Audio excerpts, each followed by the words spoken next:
नमस्कार, मैं हूं सौम्या और आप देख रहे हैं टॉप न्यूज छत्तीसगढ़। चलते हैं खबरों की ओर। भिलाई शहर में उस वक्त हड़कंप मच गया जब छत्तीसगढ़ मुक्ति मोर्चा कार्यकर्ता समिति के अध्यक्ष और मजदूर नेता कलादास डहरिया के घर पर एनआईए का छापा पड़ने की जानकारी मिली, जिसके बाद सुबह 5 बजे से पहुंची एनआईए की टीम ने घर पर तलाशी और कलादास डहरिया और उनके परिजनों से नक्सली नेटवर्क में शामिल होने और उनके रेला एनजीओ को विदेशों से फंडिंग होने की बात की पूछताछ की। इस दौरान एनआईए ने मजदूर नेता के घर से उसका मोबाइल, बंद पड़ा हुआ लैपटॉप और एक पेन ड्राइव अपने साथ लेकर गए हैं। वहीं मजदूर नेता कलादास को 1 अगस्त को रांची कार्यालय आने का नोटिस देकर गए हैं। इस छापा कार्रवाई को लेकर मजदूर नेता ने राज्य सरकार पर कई गंभीर आरोप लगाए हैं।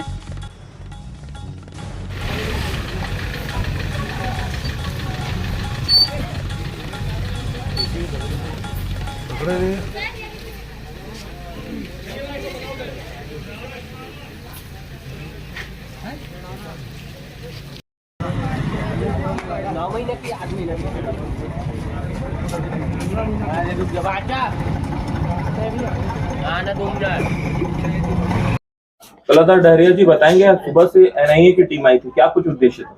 इनका उद्देश्य था कि हमको पूरा तरीके से एक षड्यंत्र है कि कहीं न कहीं माओवाद और नक्सलियों के साथ साठगांठ है। इनका एक पूरी तरीके से एक लाइन है और 5:30 बजे आए और मुझे बोले कि आपका मोबाइल तुरंत बंद कर दो। मेरा मोबाइल बंद कर दिया, पत्नी का मोबाइल बंद कर दिया। उसके बाद तुरंत वो लोग सर्च करना शुरू किए। सर्च में कुछ मिला नहीं, एक चीज मिला, वो है पर्चा, विस्थापन विरोधी मंच का पर्चा, जो पूरा देश भर में झारखंड और तमाम तरीके के लोग उसमें जुड़े हैं। वो पर्चा कहीं मैं आंदोलन में गया था तो मिला था, वो पर्चा मैंने पेन ड्राइव में लोड करके रखा था। वो दूसरा, मेरा बेटी का लैपटॉप जो है वो बिगड़ा पड़ा हुआ था, उसको भी ले गए। लेकिन घर का कोई चीज जो है बचा नहीं जिसमें जांच नहीं किए होंगे। पत्नी के चूड़ी के पकड़ने वालों को भी जांच किए कि कहीं अंदर में कोई हथियार तो नहीं रखा होगा।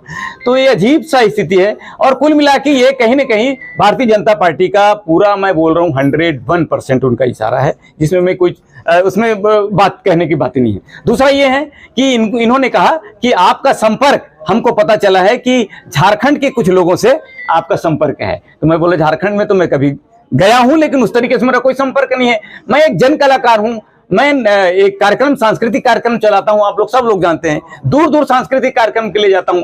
कितने लोग नंबर लेते हैं, कितने लोग क्या करते हैं, मैं क्या बताऊं। यही बात मैंने एनआईए को बोला, कितने लोग मेरे से संपर्क में नंबर ले लेते हैं, मैं क्या कर सकता हूँ। एनजीओ की बात भी सामने आ रही है। हाँ, वो बोले कि आप एनजीओ से मिले। मैं बोला मेरा कौन सा एनजीओ है, आप लोग बता सकते हैं मीडिया वाले अच्छे से, कौन से एनजीओ से। आप, मेरा जीवन खुली किताब आपके सबके सामने, रात दिन में रोड में पड़ा रहता हूँ। तो उनको कुछ मिला नहीं, हासिला 0 रहा एनआईए को। बस वही जो पेन ड्राइव है और लैपटॉप है उसको लेके गए हैं और वो 1 तारीख को मुझे झारखंड रांची बुलाए हैं। अब रांची में अपनी पूरी ताकत के साथ वो क्या करेंगे वो एक अलग बात है। और मैं यही चाहता हूं कि ये जो हो रहा है इसके पीछे कारण है कि हमने अपना जीवन मजदूरों के लिए लगाया और मजदूरों के पक्ष में हमने पूरी जीवन बात किया और हसदेव से लेकर जंगल को लेकर के और बस्तर के खनिज संपदा की लूट को लेकर के सब चीज के लिए हमने बात उठाया। उसी का खामियाजा है कि आज हमारे साथ ये हो रहा है। और मैं ज्यादा क्या कहूँ। ये बताइए, जब टीम आई घर के अंदर तो सबसे पहले उनका क्या वाक्य था, क्या कहे थे उन लोग? वो बोले कि आप दरवाजा खोलिए। बहुत देर से खटखटा रहे थे तो हम लोग बोले कोई खटखटा रहा होगा, लेकिन हमारी यहाँ श्रीमती जी आई और दरवाजा खोले। बोले कहाँ है कलादास, बुलाओ। मैं तत्काल ऐसी चड्डे में था और मैं आया, बोले आपका घर सर्च करना है और तत्काल वो लोग सर्च करना शुरू कर दीजिए। तो बताया नहीं कि कहाँ से आए, क्या? हमने पूछा, हमने बहुत बहस किया, आपके पास कोई नोटिस है क्या, आपके पास कोई सर्च करने का एक लीगल कागज है क्या? उन्होंने कहा एनआईए को कोई लीगल का जरूरत नहीं होता है, हम जांच करेंगे। और सीधा उन्होंने जांच करने के लिए घुस गए। कुछ लेके के अपने साथ में? अपने साथ में बैग वेग सब रखे थे। हमने बोला आते ही कि हमने देखा था कि एक जगह वो सर्च किए थे, कहीं बैग वेग रख देते हैं, कागज वागज रख देते हैं, आप लोग पहले बताइए कौन है। हमने यहीं पर उनको बोला तो बोले अपना अपना बैग को रखे। और यहाँ पर दुर्ग का तहसीलदार भी था और कलेक्टर से कोई चंद्राकर भी था उनके साथ में, पवन चंद्राकर था और जामुल के थाना के पूरा दल था। आपके घर से कुछ बरामद करके ले गए? मेरे घर से एक ही चीज बरामद किया है, वो है मेरे बेटी की बंद हुआ लैपटॉप और एक पेन ड्राइव। जिस पेन ड्राइव में बता रहा हूं कि विस्थापन विरोधी मंच का पर्चा है, उस पर्चा में कुछ झारखंड के लोगों का भी नाम है। जैसे पर्चा बांटते हैं तो आप पर्चा रख लेते हैं, गुम जाता है करके हमने पेन ड्राइव में डाल दिया।